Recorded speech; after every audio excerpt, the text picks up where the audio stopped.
All right. Yes, thank you, Zoom. I got it. We're live. How is everybody doing? I am giving myself just a second to make sure I don't hear myself through the feedback, which I am. In just a moment. Professionals, every one of us here over at WebVM.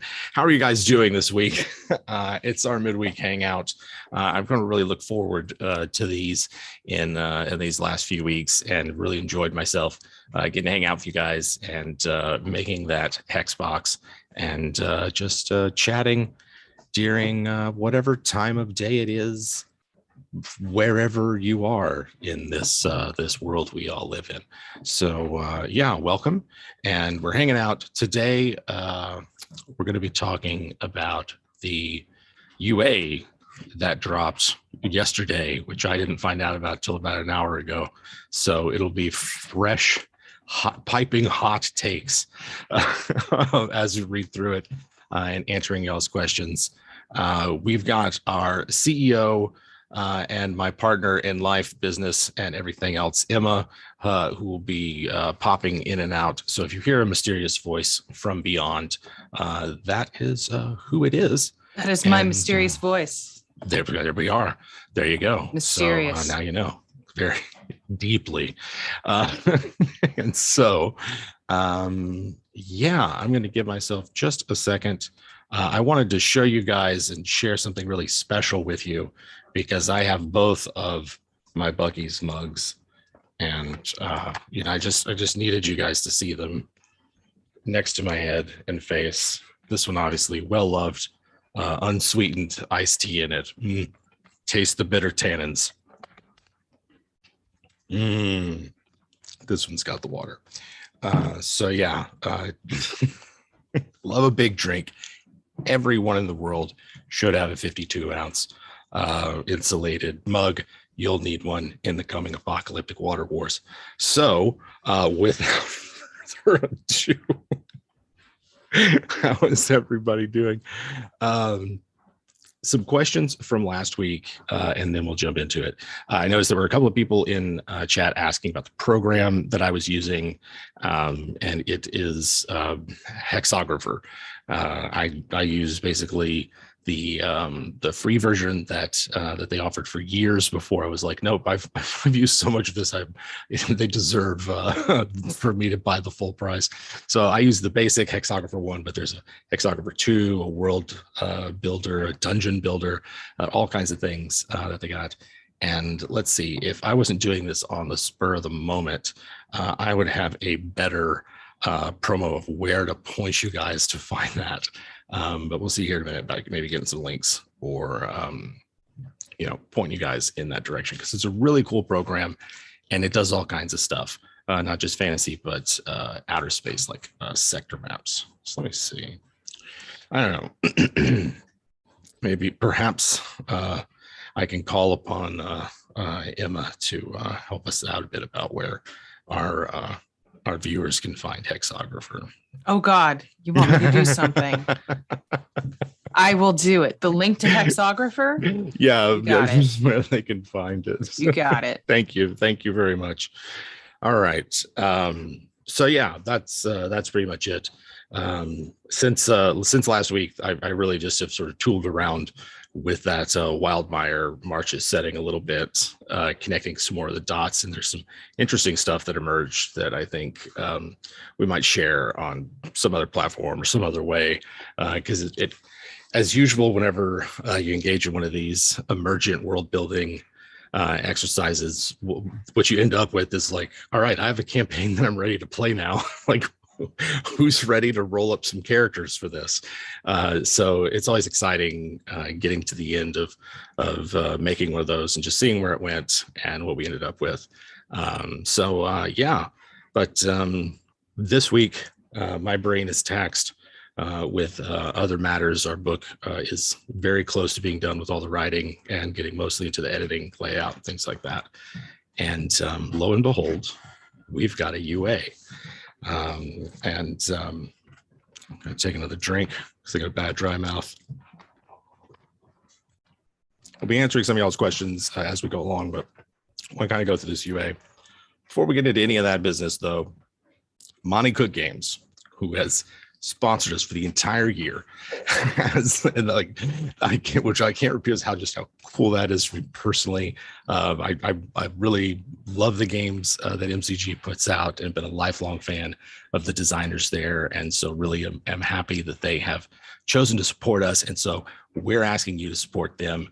They make a ton of great games. Even if you're not a Cypher fan, or even if you're not playing that, they have great resources. And one of the best ones I find is Your Best Game Ever. See, I keep it usually within easy reach of me, and have annotated several parts of it. I was using it for this last week's Patron podcast.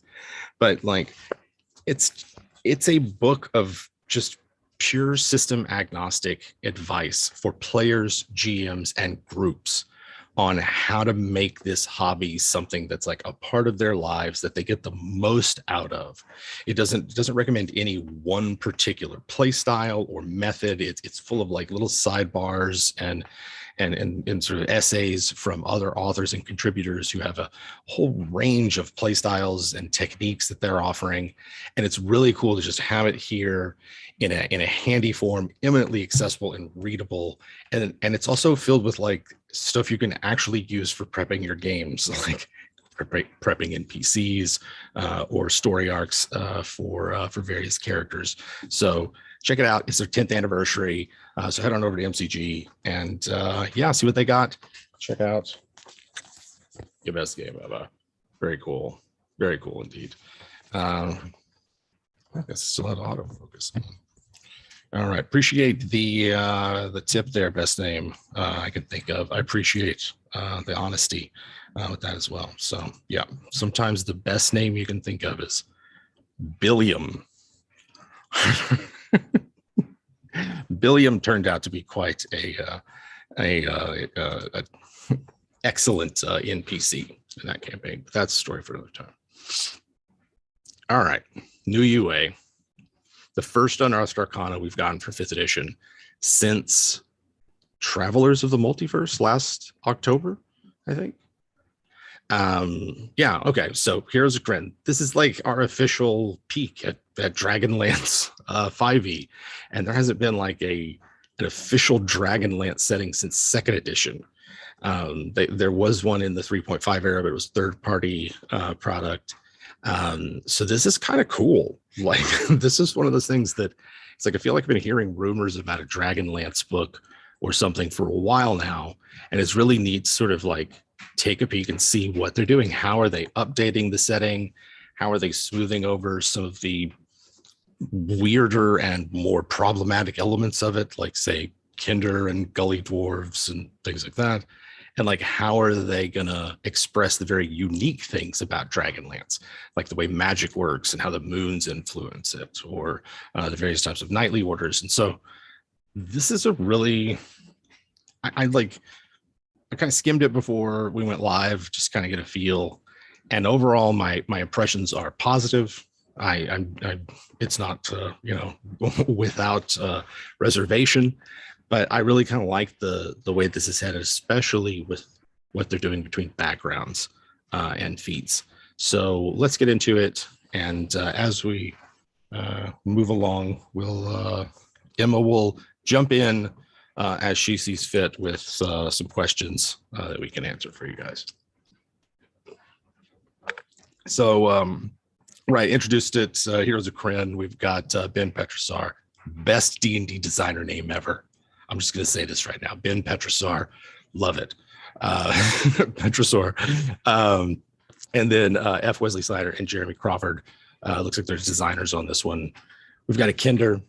We got Sorcerer subclass, Lunar Magic, 2 new backgrounds, and then quite a few new feats, most of them associated with those backgrounds, but a couple that aren't. And then there's the, ever since Tasha's, this is the usual creating your character language that they've got. I've had a chance to create a couple of characters using the new rules, and I like playing mountain dwarves all of a sudden. I have a Mountain Dwarf Battlemaster Sage that rocks something like 7 tool proficiencies and speaks 5 different languages. And it's really a kind of fun character to play. So I like these rules, and I'm digging what they're doing with, like, say, lifespan and height and weight, and saying, like, listen, you can use the stuff in the PHP for guidelines. You can think of your characters they're gonna be about 100 years old. That's the average lifespan for them, because they're living in these highly magical worlds and the like, without having to go into the specifics and nitty gritty, and kind of like that. So I'm gonna slow down for a second, because we're about to get into Kinder. And so I'm not sure how familiar you guys are out there with Dragonlance. Dragonlance was a setting that came out sort of the mid 80s. It for me, Dragonlance, when I encountered it in the 90s, was like pure, unadulterated Dungeons and Dragons. Reading the books and just following the stories of them. That's how I primarily know Dragonlance. I've never played a game in it. I've never really even read any of the rule books for it. I know it primarily through the novels. And to me, Dragonlance seemed to be like taking something that's very much familiar as D&D, but whereas like Greyhawk and Forgotten Realms felt very like thin, and that they didn't have a lot of depth to them, Dragonlance is like deep with history, and the various nations and peoples of it are locked in these cosmic conflicts that last in cycles of centuries and millennia. And the gods are like imminently active in the world and take on physical form and back their champions. And like there's nothing that happens in the novels that isn't without tremendous consequence. And it was also kind of cool to read through the novels and see like, oh, Raceland cast is one spell he had that day. Like, that's neat. Like, it was fun to sort of see a novelization, or rather read a novelization of what early, advanced Dungeons and Dragons levels were like. That was interesting to sort of get a peek at the mechanics behind this narrative and show you what your own campaign might read like if it were a novel. And that was really cool. I absolutely loved it.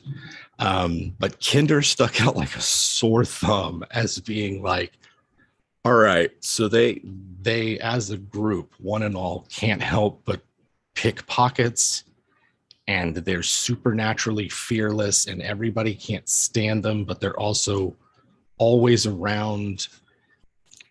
I didn't care for them in the stories. But I do think that Kinder have been the model for halflings since 3rd edition. I think that if you take Kinder and you go, yeah, they're not kleptomaniacs. They're just adventurous small folk who have a sense of curiosity and a moxie that defies their small size. And these are not the quiet little hobbits of Hobbiton. These are the tooks that had to go across the river and found Buckland in order to not just piss off their neighbors. And that's what most halflings are. They are essentially Kinder with the worst parts removed.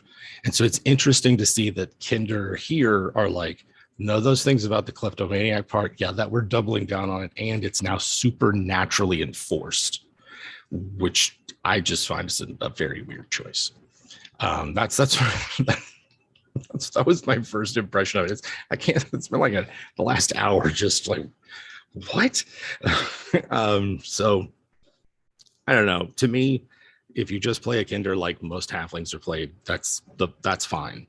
There is something potentially fun with the idea of playing with cultural concepts of private property, and a specific culture in a specific world has a specific idea about private property that maybe others don't, and that leads to inter-party conflict on a very small scale. That might be enjoyable, but as it is now, all Kinder can summon a bunch of gold 2 to 6 times a day, depending on their level, or other tools. I don't want to just rag on it. What strikes me about the Kinder raise option here is just that it doesn't seem necessary. Because to me, the halfling as baseline is already like a Kinder. And so I'm reaching for like, what is this with the taunt? What is this with the Kinder ace? these abilities that either let them conjure trinkets that magically appear in their pouches because of their love and curiosity has created a magic phenomenon. Like, I'm so torn about it because, like, if put on something else, like put on just a generic fairy folk kind of option, that seems kind of cool. But in this case, it's just, I don't know, it's leaving me with a weird, not sitting with me right. Maybe it's just my old manness that it's new. It's just going to take me a while to get used to it. But as it stands, I just would play a regular Kinder. Also, they aren't immune to fear, which or frightened, which just bothers me, because that's sort of the thing with Kinder, is that they really are not. They look at a dragon standing 2 inches from them and are just like, you're really big, like they're just incapable of fear, which is what makes the Kinder character in the novels so interesting, is that he has that taken from him and learned what fear is, and then he becomes a much more interesting character. So yeah, all right, I need to get that out of the way because I really like the Lunar Magic class. Are there any questions? I'm talking so much, my mouth is just completely dry. We do have questions. I just have to click around to get to the unmute. We have many questions. Let's answer a few before we move on. To let everybody know, we may most likely have more questions than we can answer undoubtedly in one time. And currently, the method I'm trying on for what questions we answer in what order is which ones I feel like we should answer first. Just to be perfectly transparent. Is your prerogative. However, we are going to hold on to these questions. And if you really want an answer and like you want it now, you can contact us on social media or join our Patreon where we do these things more often. And because we don't want to leave anybody hanging, especially if they have a question that like they really, really want some advice. Yeah, on. yeah. Sometimes go back to the chat and it's like, oh, sorry. There's so many. There's just more questions than we love it. And your questions are as helpful to us as we hope that your questions are that our answers are helpful to you. Yeah. Yes. Don't stop asking the questions, but don't stop get asking to the ones questions. we can. And all also, right, thank you for the super chats. We appreciate them. Super chats do not buy answers, and we want to make sure there's that that sort of disclaimer. Tips or tips. We love them. Thank you. They totally help us keep going. With that disclaimer, best name you can think of. I want to see your answer. I want to see your answer to this question first. Okay. My players tend to immediately try to screw each other over as soon as I finish my recap. Any ideas on how to discourage that? Should I go with it? My question is just, do they seem like they're having a good time?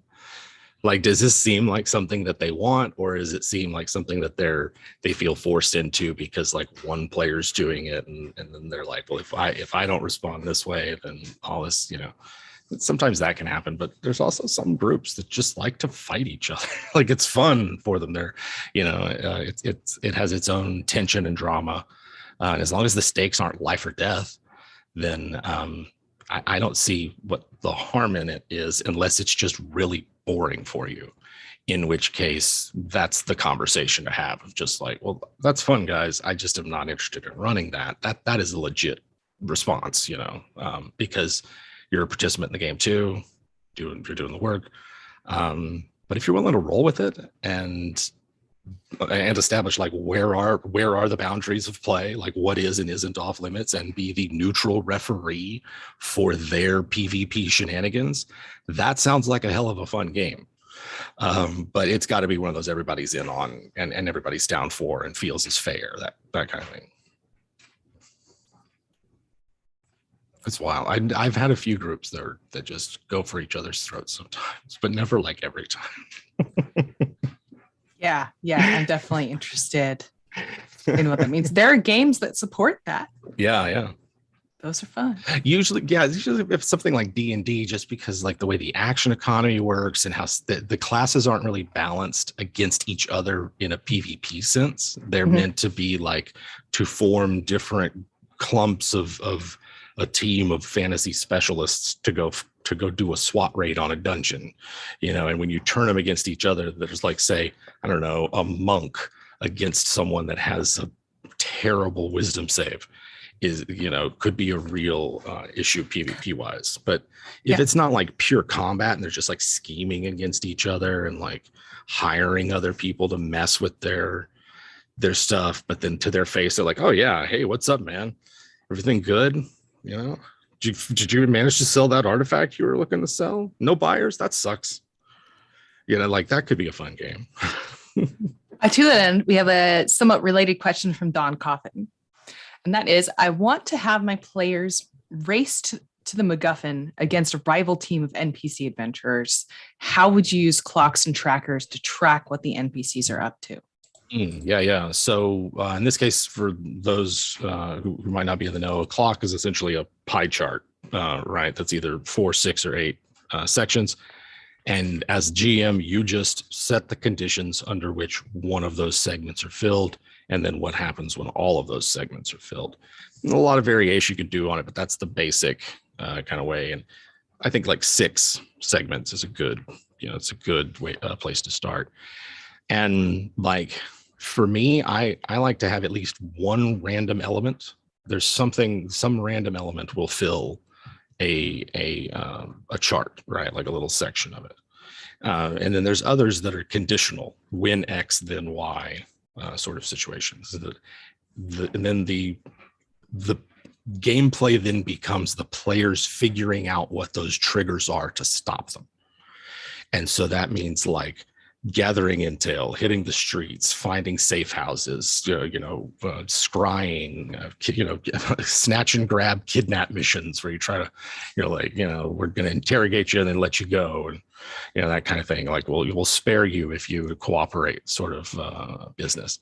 And, that's essentially what it's about. And to me, I like that style because it has a clock. There is a clock ticking.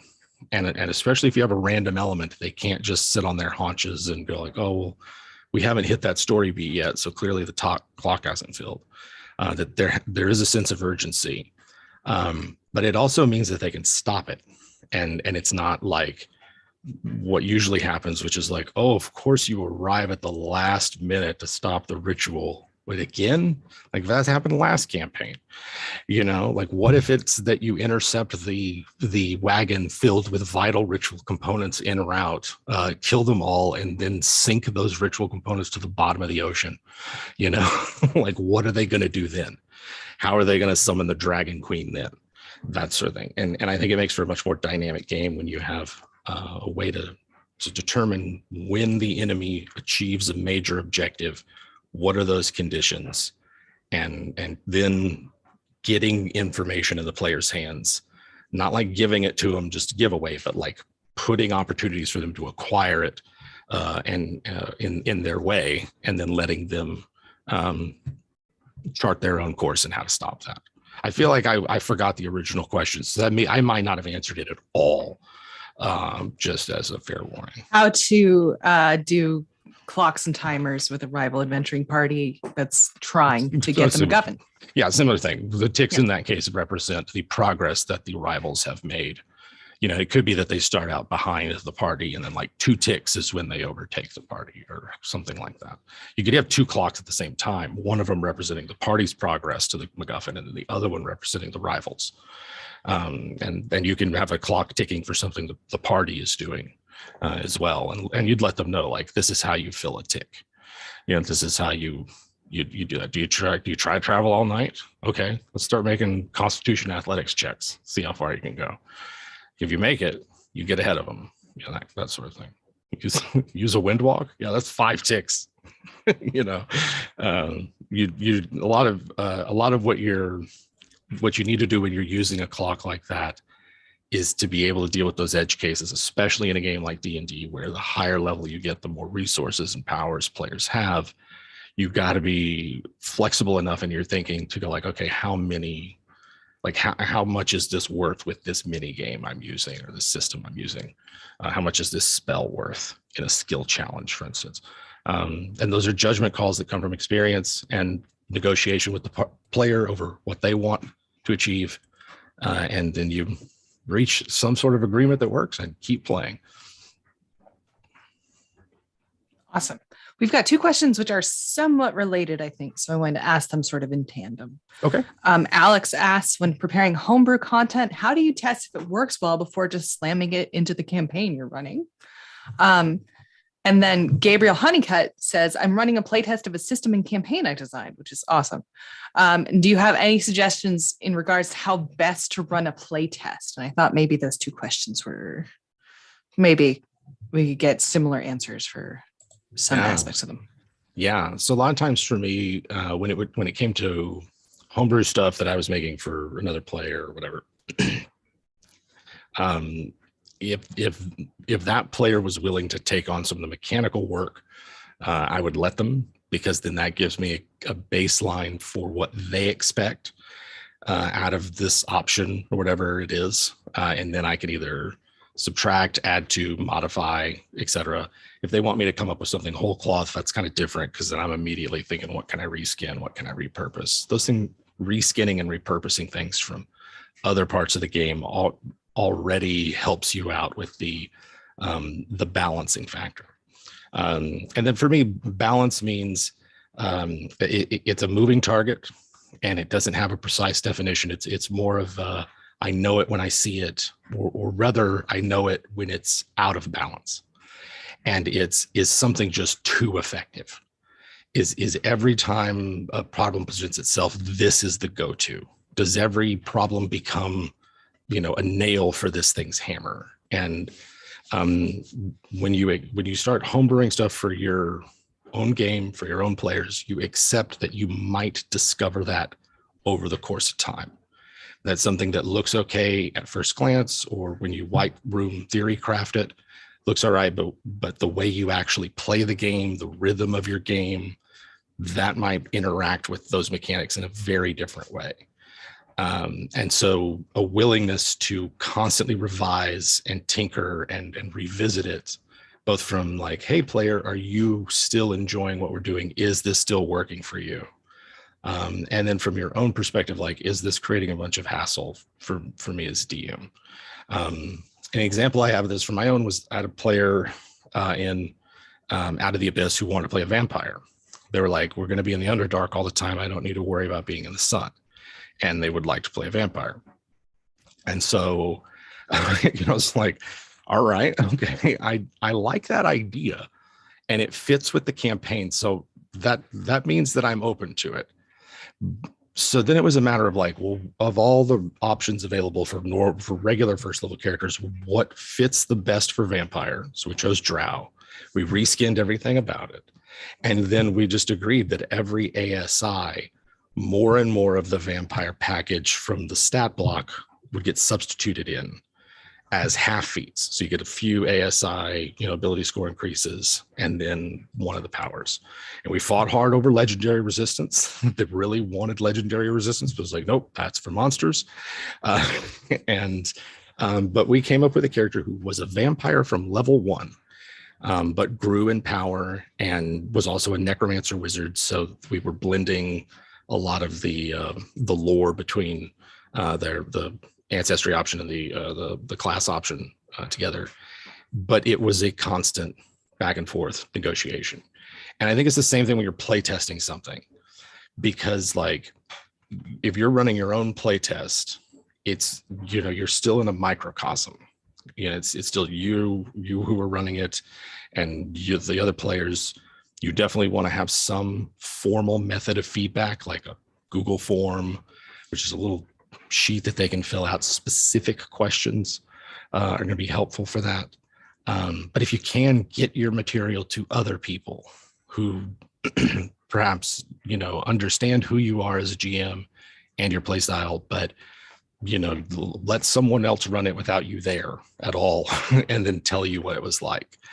I've only had a few opportunities to do that, and it's enlightening. It's helpful because it's like not just like, oh, I'm glad what I offered was helpful, but when in one case I was a play tester in an adventure that someone else was running and sort of a play test, the ways in which they altered it to create a specific game for us, and also like they clearly, these were things that they thought they needed or would have added something, was enlightening to me, because then it sort of shows me a different way that the adventure could have gone or how I could have presented it. So those are my tips. Like, you know, formal feedback from the people you're running for personally. Give it to as many people as you can who aren't in your play group to run. And if you can, try to play something that you're designing from the other side to see what it plays like. And yeah, those are my tips from my limited experience, but they've served me well, and I'm really glad that I had a chance to do them. So yeah. You want to talk about the subclass here for a second? I don't know who I'm talking to. I'm talking to myself. Yes. It's all right. Leave no. I'm just everybody. Lunar Magic. So, if you're not familiar, in Krynn, the world of Dragonlance, there are 3 moons: white, black, and red, and they are in this sort of constant cycles and sort of orbits around the world. And something like once a year are in alignment, where they sort of create this red eye that stares down at the world. And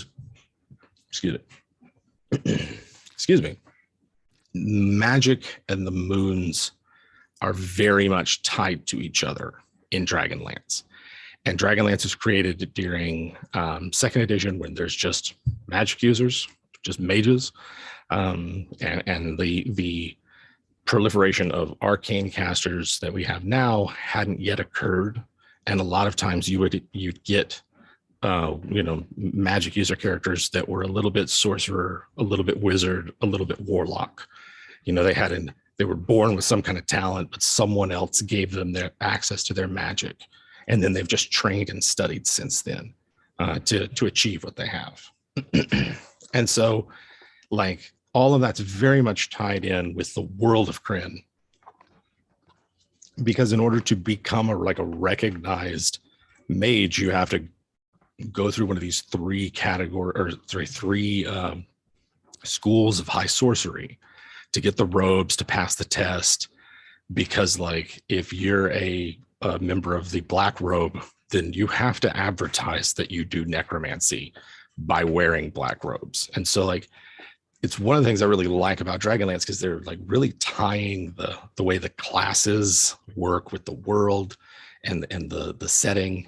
And so I was excited to see them do the sorcerer, because it's like, yeah, there would be sorcerers influenced by the moons of Krynn, right? Like, the moons of Krynn influence all magic, but there definitely would be people who are like touched by the moon, and have a special connection to it.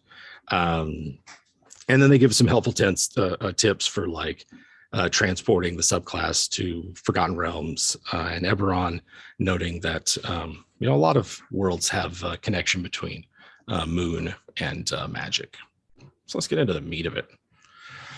I have a nice little D4 table of manifestations of lunar magic. I love these sorts of things for sorcerers, because they to me, it makes the fact that they are inherently magical more concrete, especially like the ones for Shadow Sorcerer from way back. But these right here for Lunar Magic are really cool. The number 2 is my favorite. Your pupils shift in shape, matching the current phase of the moon of your world. I think that's super cool. And let's see, getting into it here. Moonfire, we got is the first of their abilities.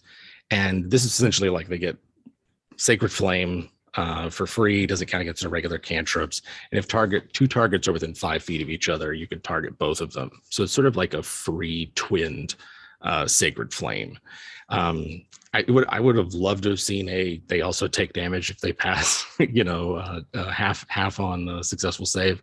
But I think the fact that you can twin it is just as good. And it's a save spell, so it's good for getting enemies out of cover and whatnot. This next one that they've got, Lunar Embodiment, looks like the main feature that they're hanging the rest of the subclass on, because the Lunar Magic subclass is all about what phase of the moon your sorcerer is aligned with at that moment. And there are different ways to like change which phase of the moon you're attuned to, and you get different powers, based on what phase you're in. And then the capstone is also based on that. So really everything is about shifting and moving between these three phases of the moon: full moon, new moon, and crescent moon. And so you get it at first level. There's a lot of cool stuff they're doing with this, because they're working in like the way meta magic works with the phases of the moon. They're working in like how spell points work differently depending on which phase of the moon you're trying to evoke, or you want to switch them. So really doing a lot of cool stuff by like making a subclass that fundamentally changes how the sorcerer plays, which is what a subclass ought to do. And I really love this. I have one stupid Princess and the Pea gripe about it.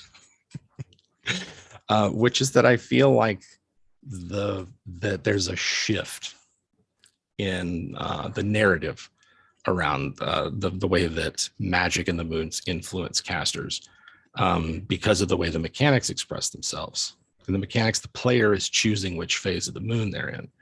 And to me, I think that it's made for a really cool looking class, but it's lost a bit of the magic of what I liked about the Mages of High Sorcery from Dragonlance, which is that the moons influence you, and depending on what phase of the moon you were aligned with. Like if you were a mage of the Red Order and it was a new red moon, your magic was going to be weaker. You had to be more careful.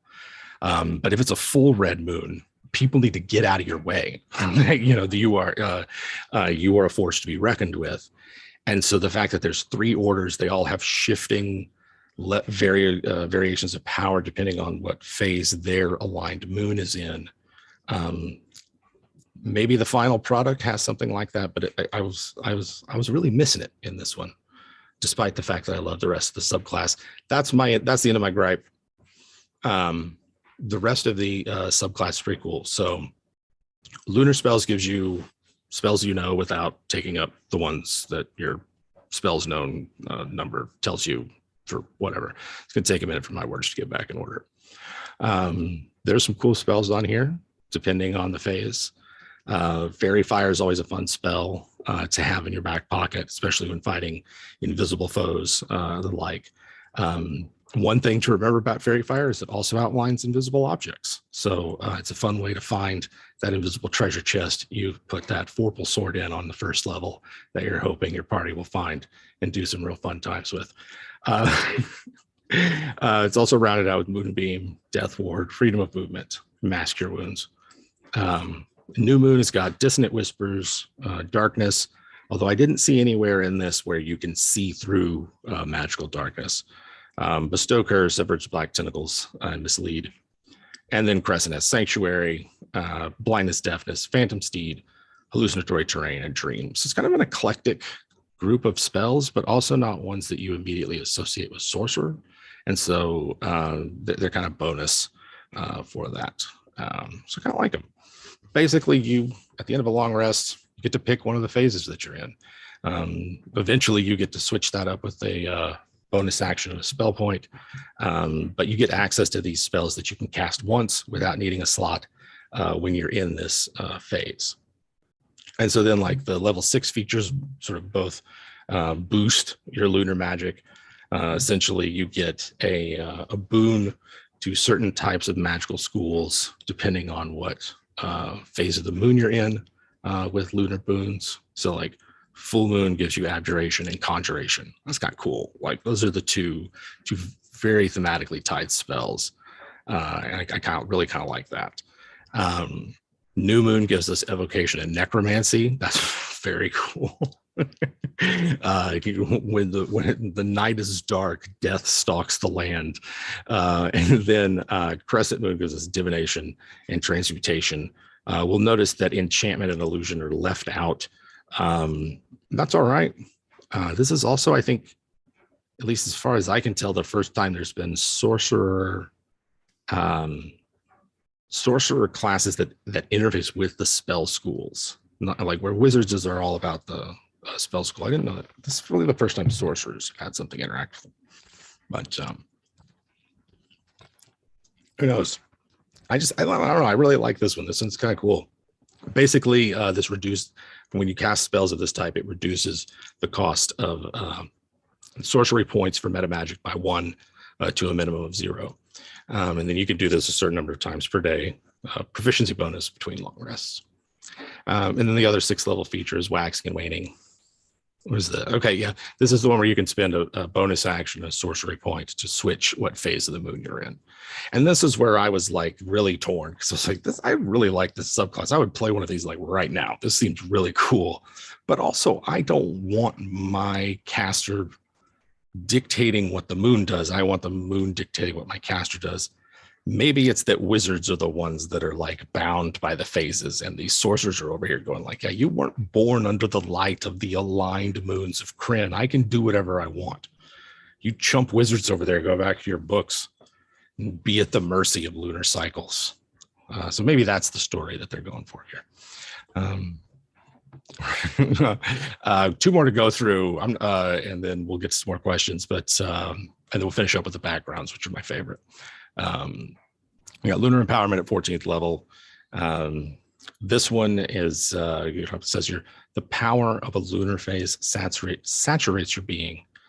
Whenever you choose a lunar phase to affect your magic, you also gain the following benefit associated with that phase. And there's some pretty cool ones here. Full moon lets you shed bright light in a 10-foot radius and then 10 feet of dim light. And then creatures of your choice have advantage on saving throws while they are within the bright light you shed. So that's fun. Be sure to stand next to your paladin to frustrate the shit out of your DM. New moon is you have advantage on dexterity stealth checks. And in addition, while you're in dim light or darkness, attack rolls have disadvantage against you. They already do? All right, I'm going to sit with this one. It's like if they do in darkness, right? Because if you're in darkness, anyone staring into an area of darkness or in darkness is blind unless they have dark vision. So I guess maybe that's the deal, is that even if you're fighting someone with dark vision, because dark vision doesn't turn into bright light. All right. Okay. I don't know. Just okay. All right. That's fine. The crescent moon, you have resistance to necrotic and radiant damage. I'm not a fan of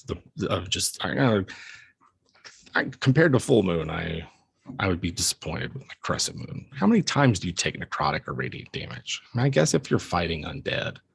Anyway, I'm gonna stop grabbing. Lunar Phenomenon is our capstone, level 18. This is essentially whenever you either as a bonus action on its own or as part of the bonus action that you use to switch the phases of the moon, you activate one of these powers. And so like full moon gives you a 30-foot burst of it looks like you could get blind creatures, and then it also heal one of them for 3d8 hit points. So I guess it'd be nice to like bring a downed character back up with something other than say 1 hit point or something like that. It looks like full moon or new moon has you momentarily emanate an oppressive gloom. Each creature of your choice within 30 feet must succeed on a dexterity saving throw against your spell save DC or take 3d10 necrotic damage and have its speed reduced to 0 until the end of its next turn. In addition, you become invisible until the end of your next turn or until you make an attack or cast a spell. That's kind of cool. I like 1 round invisibilities. I think they're fun of just like, where'd they go? And then you got to find a place to hide or GTFO. And then it looks like Crescent Moon. I think this one's pretty cool. It's for letting you slip through light and darkness, you magically teleport, and then gain resistance to all damage until the start of your next turn, as I guess you start to rematerialize from your momentary lumescent being.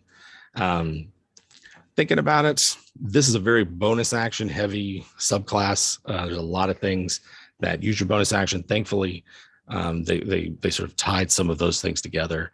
with the way they wrote the features. But I really like this subclass. I think it's really cool and thematic, and it also works for settings other than Dark Sun, or sorry, not Dark Sun, but Dragonlance. So yeah, I don't know. I'm sure in 2 weeks I'll hate it. After I've thought about it, my first impressions are it's really fun. I'd like to play one and see how it works out, especially with all the different spells you get to try out, and like thinking of your spell selection in terms of schools and how you would like. Okay, I know that I can get a benefit on meta magic if I take certain spells from a certain school. Like if you develop a certain phase that's your favorite or something. It seems like a really fun class. Yeah. Right on. Let's answer some questions. All right. Here's one from Connor Watson, and I think everybody's been here before, and that's why I want to hear your answer. What can players and DMs do to move a session along faster and prevent wasting an hour debating how to move a barrel and stuff like that? Yeah, feel it. Our latest Patreon podcast was about pacing. Yeah. I think there is definitely a moment, when you as the GM just have to say, okay, we've talked about this for a while. It seems as though everyone has had their say. Then you make sure to check that everybody has had their say. Then if anybody's been quiet, they get to say something. But if everybody else has said something, oh, well, thank you. And then summarize the plans. And if you're sort of prompting of that, of like, okay, these are the 3 things that have been proposed. What are we going to do? Because at some point, your responsibility as a GM is as a host, right? You are there to provide a space for a certain type of entertainment, a certain type of activity, and keeping that moving freshly along is good. If you're a host at a party and everybody's crowding in one area, you might be like, I don't know, did I put something there that everybody wants and it's in a bad place? Are the drinks in a good spot?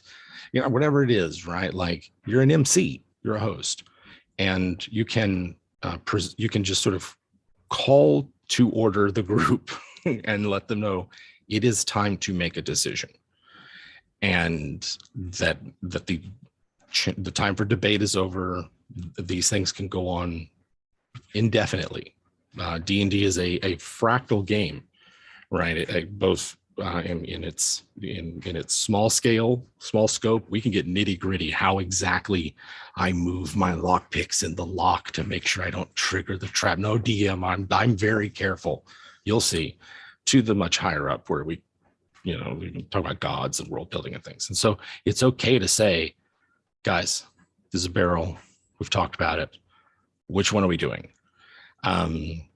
Some reasons why I think that this happens are players just either have too much conflicting information or they are confused by the information that they have. And so perhaps helping them sort it out, even if it feels a little metagamey, even if you are giving them a peek behind the curtain, I think that's okay.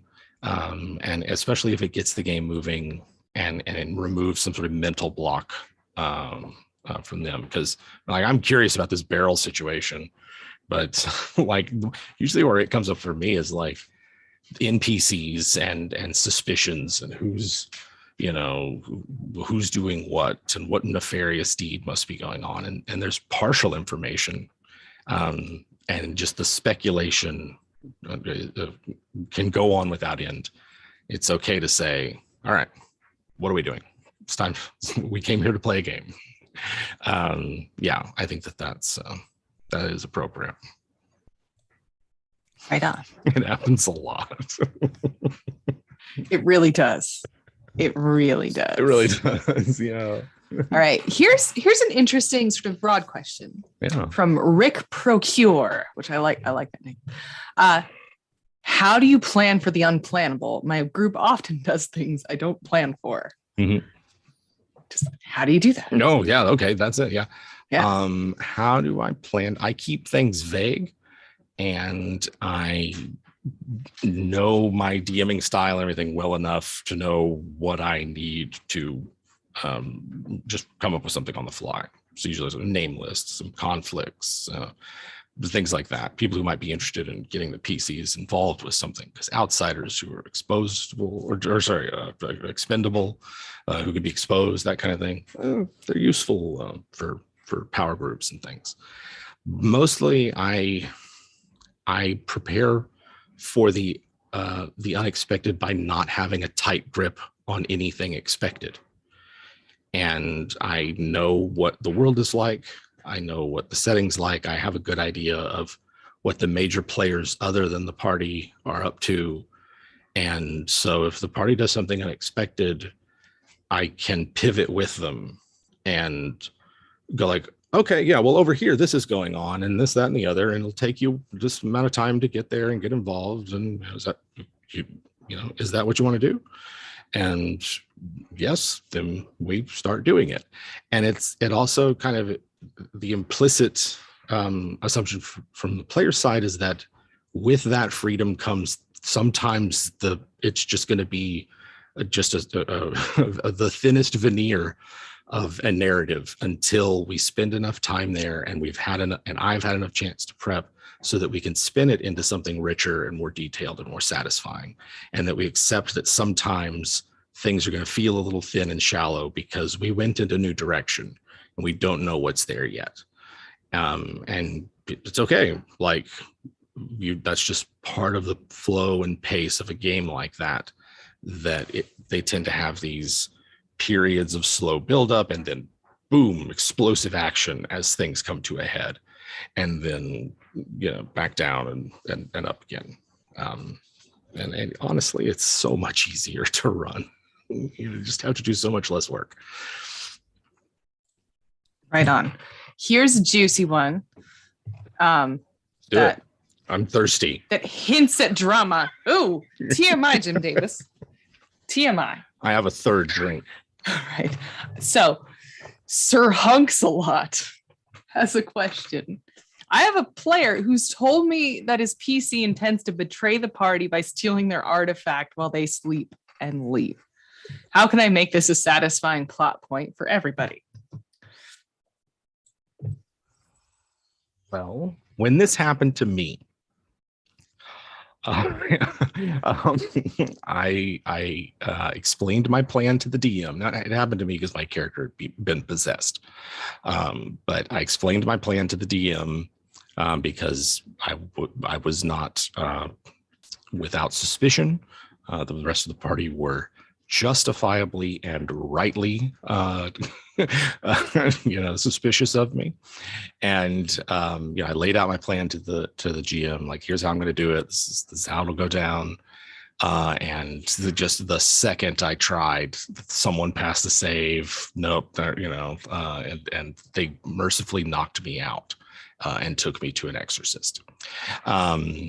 So that's kind of where I'm coming from with it, which is that, like, everyone was in on it and okay with it, and that it happened wasn't like this, what the hell, dude, how could you even do that, why would you do that? We all knew that these were the dangers of the adventure we were on. And so that's really where I would start, is when you know your other players, what are they going to think of this? Are they going to think this is cool? Are they going to think this is an exciting twist, adds drama? Now we got to go get our former friend. Why did this guy betray us? What's going on? No, I thought we were trusted each other. There could be some really cool stuff there. Could be some really interesting role-playing moments, some interesting tension to play through. But it could also be like, hey, this is a breach of like the social contract of the game, which is that the party sticks together, and like to the point where the memes about the party sticking together are, do reflect how ridiculous that can sometimes get. Give me just a second. Thank you. So it could be that the rest of the players are thinking like, hey, we stick together, we're a party. That really is the crux of the issue. And will the rest of the players enjoy this? Will the rest of the players enjoy this attempt? Will they be fine with that, that player playing in that mode, and like also at some point that conflict will have to be resolved, which means like either the betraying player gets caught, and whatever happens after that is up to your group, I guess, or they get away with it, and then the party doesn't have the artifact, and then it's like, is that player then in a separate game now? Like, how are you guys playing a game together? You got like one solo game and then another where they're trying to like outwit and outfox each other and get the artifact back. If that's the game you're after, that could be cool. But it's very different than I think what a lot of people expect when they sit down to play a traditional fantasy RPG like D&D or something. So yeah, it really hinges on how the rest of the players are going to act. Now this is another one where I forgot the original question, so I hope I was on track. I think you're pretty on track. I appreciate your guidance. You gonna do another couple more? Yeah, let's do one more and then we'll go through the backgrounds. Okay, cool. This is from, I don't know how to pronounce your name, Liev, Leiv. Do you have a system for creating deadly or challenging weather during travel, or do you just have blizzards and firestorms happen when you think it'll contribute to the encounter or scene? Yeah, I like systematizing weather because it gives me a chance to reward nature-focused characters by being able to say, here's the forecast. You know this is coming up. You see signs that this is, this bad weather's on the way. We have a system that included in Weird Wastelands where we basically used a hex grid to simulate weather. Instead of the hex grid pertaining to terrain types, it pertains to weather types, and you randomly roll around it. You don't like choose where you go unless you feel like it, but you just sort of randomly roll around it to see. And there's like rain and like actual good cleansing rain there. There's also hell winds. There's where it's like it's as hot as an oven and everything's on fire, and there's like hurricane winds. There's all sorts of things. This is rain, but it's rain from the alchemical sludge that's been evaporated up into the clouds and then is washed back down. It's not good. So I like systematizing it because that means druids, rangers, barbarians, outlanders, shifters, forest gnomes, all kinds of character archetypes and options would have advanced warning for that and know how to deal with it. Locals the party meet would be like, yeah, if you see this kind of cloud on the horizon, you need to get under real shelter. You need to find a cave, a lead lined house, a slate roofed house, something like that, because of something bad's coming. And I think supernatural weather is fun. It's a part of the fantasy world that these places take place in. It's a way to show the impact of catastrophic events on the environment. Weird Wastelands is that taken to its extremist degree, but it doesn't have to be that extreme. It doesn't have to be like the world is a terrible hellhole.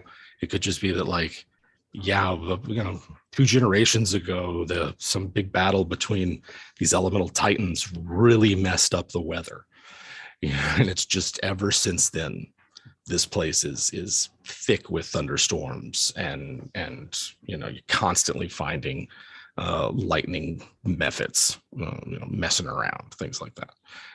So yeah, I like systematizing it because I think that providing systems for yourself takes the cognitive burden of DMing off of you, so that when you're running, you can be more present in the game and you're not having to make as many decisions about other stuff. You can just go clack, clack, clack. Well, the dice tell me this. You can always ignore it, but it also eases the burden of running a game. And that's why I do it. Cool. I'm good. All right. Okay. I am in charge of this, so we can keep going.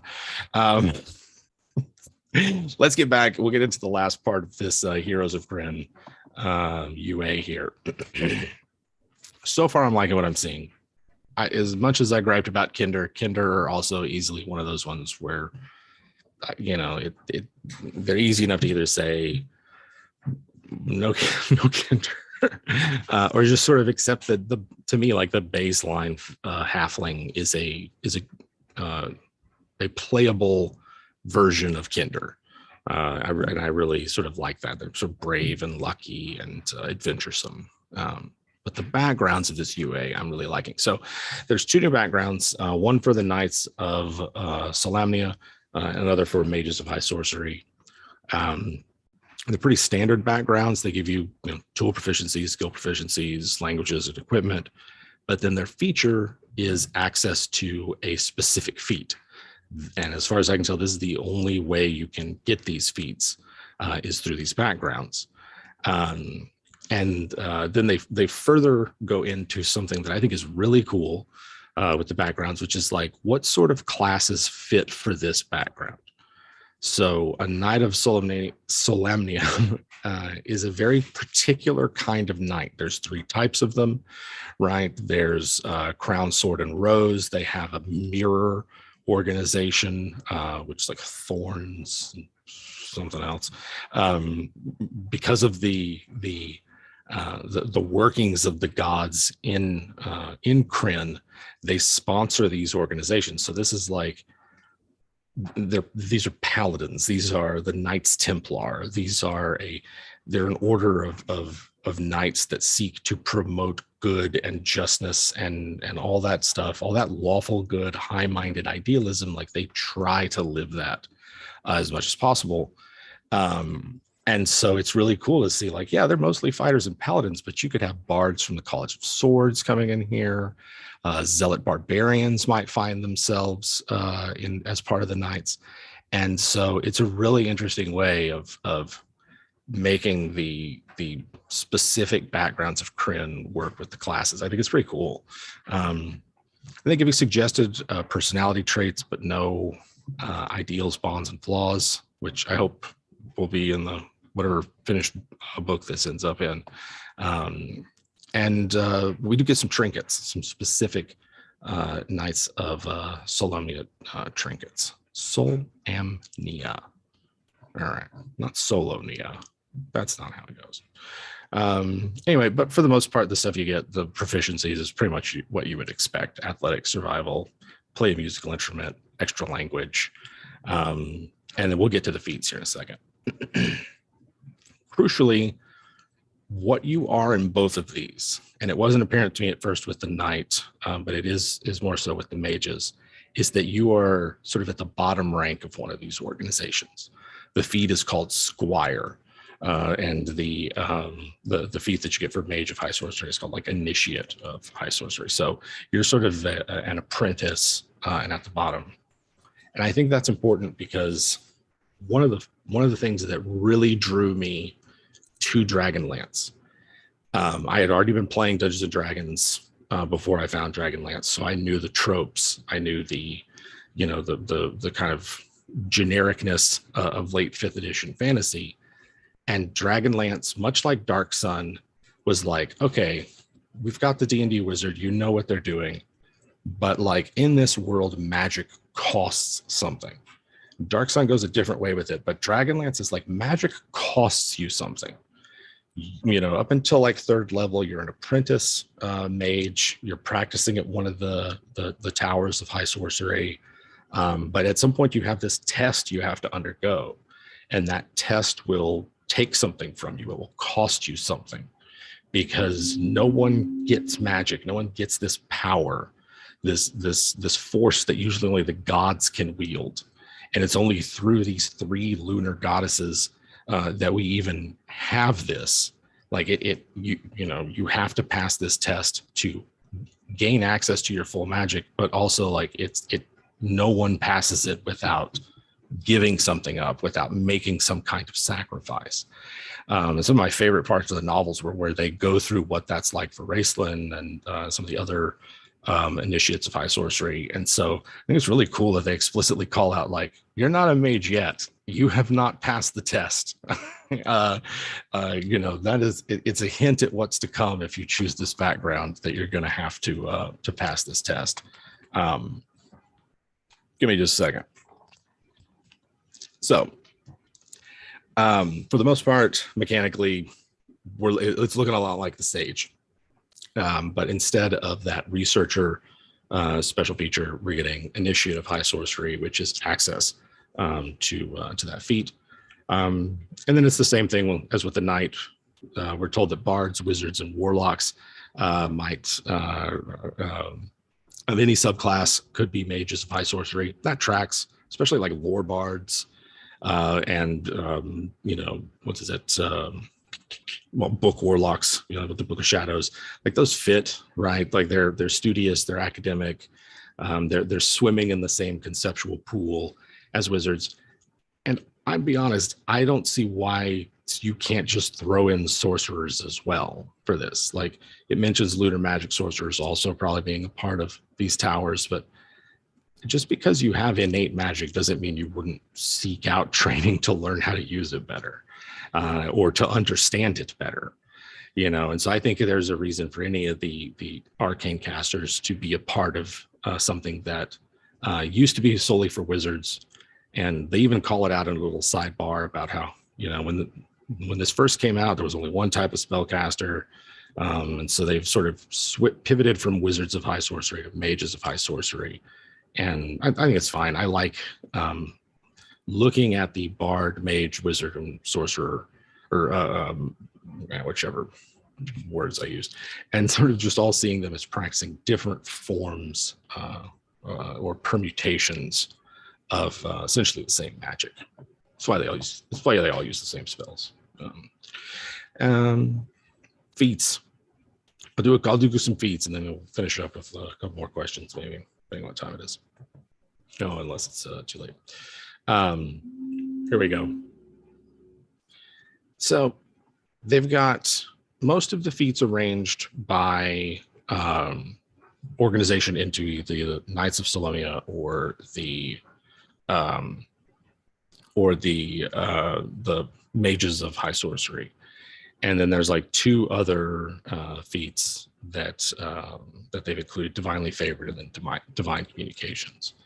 And so again, to me, these are very much tied to Dragonlance. The first story of Dragonlance is really sort of about what happens when divine magic is sort of reintroduced into the world. And there's a whole lot more that goes on than just that. But one of the parts of that original trilogy was that, like, this is a world without divine magic in a time when the only way to heal magically was with a cleric. Otherwise, you were laid up for weeks in bed, healing hit points. And to start a campaign of like, yep, you can't play a cleric. There's no healing classes here. Meant that Dragonlance had a very distinct flavor for at least reading through the books and talking to people who had played it. That's the impression I got, and it always struck me. And so I'm seeing that in these feats that they've chosen. So here we go. I'm going to look for them in the doc. I haven't actually. This is actually the first time I'm reading the actual feats because I didn't get a chance to beforehand. So I'm going to go mostly at Initiative, High Sorcery, and Squire, and then we'll kind of skim the rest. But I don't want to just read to you guys, So this is the Initiative High Sorcery. And it says that you've received training from magic users affiliated with one of the Mages of High Sorcery. So you choose one of the moons of Kryn, and then they list what they are. There's the black moon, the red moon, and the white moon. And then those give you access to certain spells that you know. And like, to me, this is looking like a lot like Mage Initiate. Just the clue is in the name already, or Magic Initiate from the PHP, in that you get some cantrips, you get a first level spell, and then you can also cast it with any spell slots you have.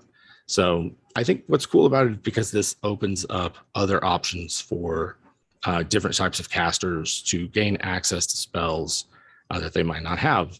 If I'm a lore bard and I pick this and it's like I got a first level wizard spell, from Nuitari, from evocation or necromancy, like that's pretty cool. I might just take magic missile and just like, all right, that's my thing now.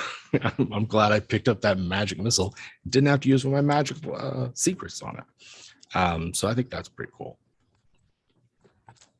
And it looks like they're all wizard spells that you get to choose from, but no illusion and no enchantment. my Dragonlance lore is rusty, but I am curious about the fact there's no illusion and no enchantment. Maybe that's because in first edition, illusionist was its own class and not like a part of the basic magic user. I don't know. I'm literally just rambling off the top of my head. So that's the initiate of high sorcery. These are prerequisite feats for others. They're adept of the red moon, the black moon, and the white moon, which give further benefit. But I want to check out Squire first. All right, so yeah, Squire of Solomonia, prerequisite squireship within the knights, and then grants these benefits. You gain proficiency with medium armor and martial weapons.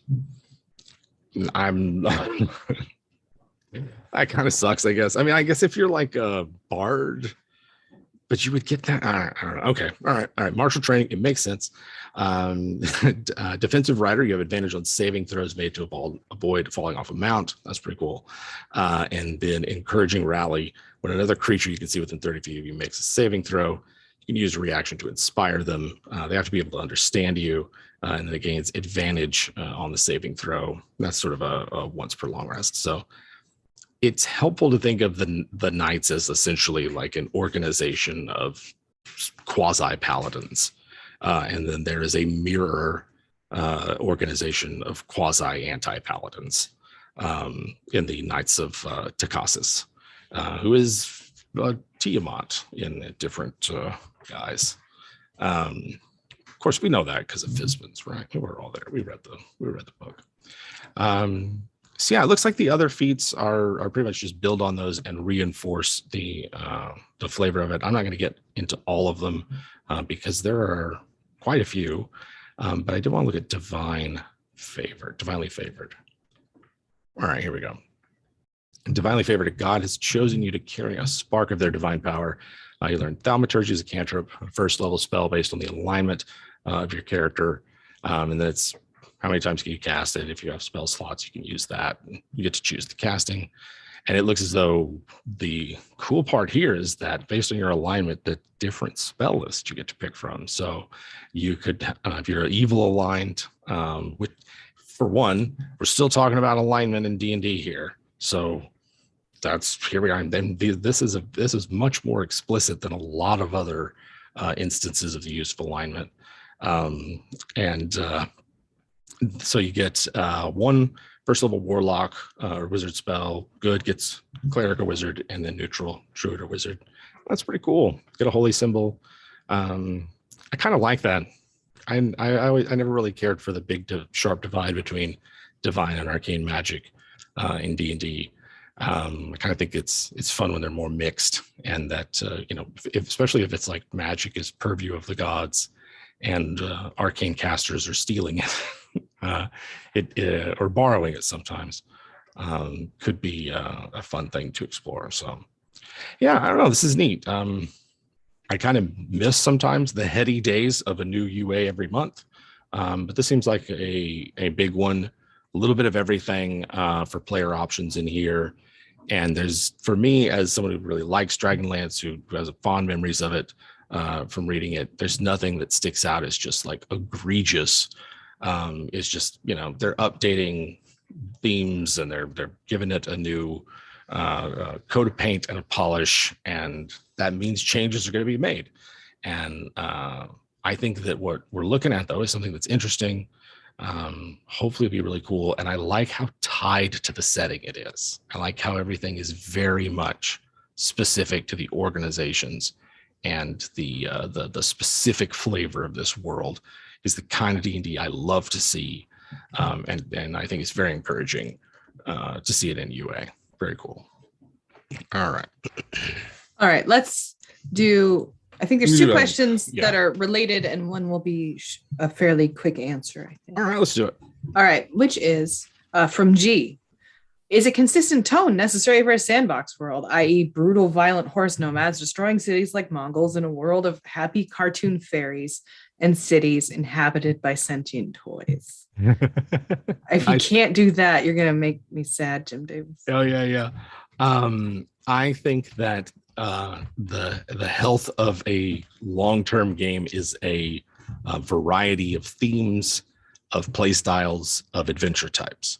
Sometimes you're dungeon crawling, it's white knuckle, it's oh god, 3 of us just dropped to 0 and who's got a potion and whatever. You play that for a while, and then it's city adventures where you're using all the new spells and abilities you have, you're flexing your muscles. No kobold's gonna push you around right now, right? Like how's that goblin gonna come over here and step to you like that? Don't they know who you are? And then later on, it's about fighting giant monsters and going after the big damn quests. And like, if you don't vary it up, if you don't change things up a bit and vary the challenges and the types of NPCs that they're being involved with, the sorts of plots and intrigues and all that other kind of stuff that the NPCs drag them into, or they go crashing into themselves, the game's going to get stale, right? Like, I love mega dungeons, but by about 6th level, I'm done with them and I'm ready for my character to move on. And in a while, I'll be ready to take another 1st level character through because I like dungeon crawling, but I don't like it that much. And it's the same thing for a lot of kinds of games, being able to have a variety of what you're doing and the tone of it. If your game is just bloodthirsty, brutal, grim darkness, that gets depressing, that gets boring, that makes you numb to what the benefit of playing in a world like that is. And if you don't leaven that with humor, with silliness, with compassion, with other things, then you're going to just like burn yourself out on that style. Like, when I run Warhammer Fantasy Roleplay, like the granddaddy of all grimdark, mud and blood and shit and style settings, there is healthy doses of humor in there, appropriate. They're not just wacky and breaking the tone of a particular moment. But when they naturally arise, we laugh, we pause. That's really funny. We have NPCs that are quirky, who take themselves very seriously, but are inherently silly. And like, all of those things help keep the game fresh, so that when the brutal hordes come, and this is the 12th time they've raised a city to the last, standing stone is crushed and they've salted the earth, that the players don't go, oh, not again. They go, oh, great, these guys again. It's time to rumble, because you're keeping it varied and interesting. So yeah, I think that's very important. Right on. And then the last question is from Declan Murphy. Since you just finished a more traditional example of world building, in a nutshell, and maybe this is something we go into later, how would you go about collaboratively world building with your players for a game? Yeah, okay, that's good. This is one where I've had some experience with it.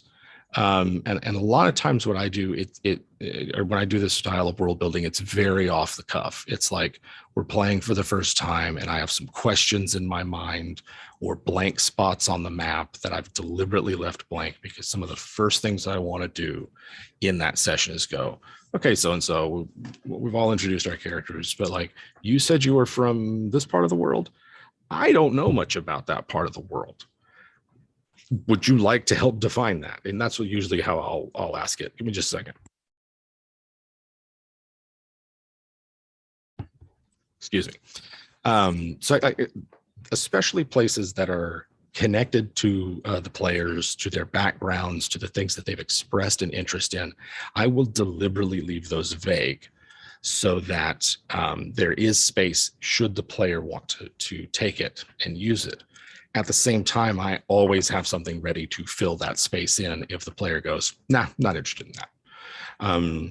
I think the collaborative nature of a traditional RPG like Dungeons and Dragons it's weird, right? Like, there's a lot of things that the players are not supposed to have a say in.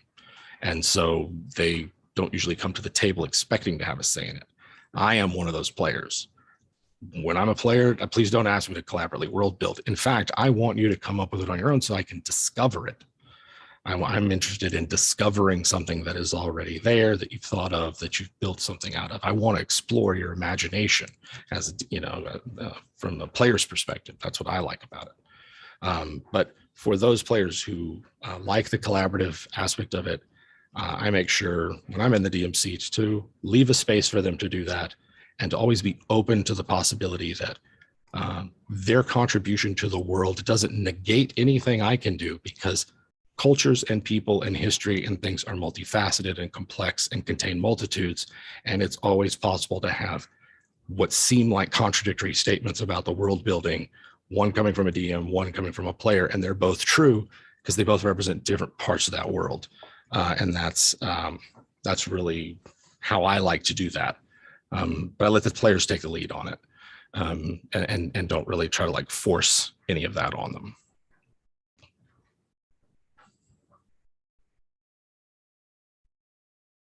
Look, I'm just quiet reading Right chats. on. I'm typing. I'm typing. Those were the final two questions we had. Thank you so much, everybody. Yes, thank you very much. Tell people a bit about what our sort of planned schedule is for the next couple of weeks. How's that? I missed the first part of what you just said. Well, I'm just a talking head, so I don't want to tell everybody about sort of Gotcha. what our plans are for the next couple of weeks on the channel. Right. Yes. So we will probably do another one of these live streams next week, unless we have a video ready for you. The plan is to shoot some new monster videos, and maybe another something special this weekend or early next week. If we can get those cut together and in shape, we'll have a regular video out for you, as well as the Webium Talks podcast. But weeks are sometimes they don't always go as we planned or we'd like them, and so we might be doing another live stream. But if I have my say and my way, we will be watching a new video. I'm thinking something like trolls or vampires, honestly, something classic, or maybe something we've done before and like returning to. But some monster videos, some inspiration style will be coming up soon, and we're going to get that public podcast back up and running, because it's a blast, and love talking about D&D and other tabletop RPGs with you guys. We appreciate every question asked. Do go through and look and pull them out and use them to help inspire future videos, future Q&As, things like that. So we do appreciate that, as well as all of the support that you guys throw our way, because we literally can't do this without you. And it is a real pleasure and privilege to be able to do this. And I really come to enjoy hanging out and making this world and answering questions and chilling out in the afternoon with you guys. So we'll keep talking to you, and pay attention to the channel. We'll see you guys later.